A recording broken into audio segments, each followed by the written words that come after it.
അകത്തെ മനുഷ്യനെ ബലപ്പെടുത്തുവാനുള്ള ഒന്നാമത്തെ പ്രാർത്ഥനയിലൂടെ അകത്തെ മനുഷ്യനെ ശുദ്ധീകരിച്ച് ഉജ്ജ്വലിപ്പിച്ചതിന് ശേഷം ഇനിയും അവിടെ സ്നേഹത്തിലൂടെ സത്യദൈവത്തെ പ്രതിഷ്ഠിക്കണം.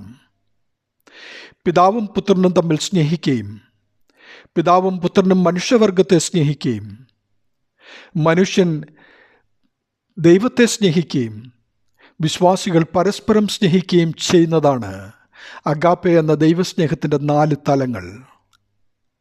ഇതിൽ മനുഷ്യൻ ദൈവത്തെ സ്നേഹിക്കുമ്പോൾ ദൈവത്തെ അനുസരിക്കും.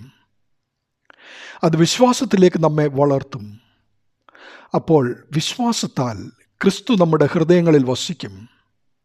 അബ്രഹാമിന് വിശ്വാസം നൽകിയത് ദൈവമാണെങ്കിൽ നമുക്കത് ലഭിക്കുന്ന വിശ്വാസികളായ മാതാപിതാക്കളിലൂടെയാണ്. അങ്ങനെ നമ്മുടെ മക്കളിലേക്കും തലമുറകളിലേക്കും വിശ്വാസം പകരപ്പെടും.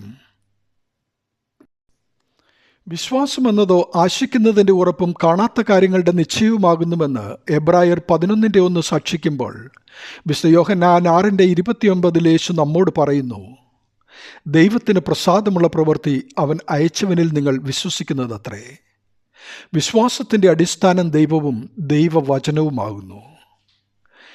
ഇടവിടാതെ നമ്മുടെ കണ്ണുകൾ വചനത്തിലൂടെ കടന്നുപോയാൽ ആ കണ്ണുകൾ പാപത്തെ കാണുവാൻ വിമുഖത കാണിക്കും. ഹൃദയത്തിൽ നിറഞ്ഞു കവിയുന്നതല്ലോ വായ് പ്രസ്താവിക്കുന്നത്.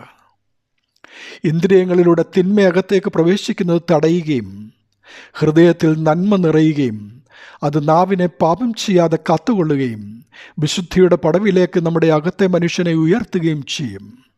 അപ്പോൾ നാം ദൈവരാജ്യത്തിൽ വസിക്കുകയും രക്ഷ നമുക്ക് യഥാർത്ഥത്തിൽ അനുഭവിക്കുവാനും സാധിക്കും. പ്രിയമുള്ളവരെ, ദൈവരാജ്യം അഥവാ സ്വർഗരാജ്യത്തിലേക്കുള്ള ഒന്നാമത്തെ വാതിലാണ് സ്നേഹം. അതിലൂടെ പ്രവേശിച്ച് അവൻ്റെ സാന്നിധ്യത്തിൽ ജീവിക്കുവാൻ നമുക്ക് ഇടയാവണം.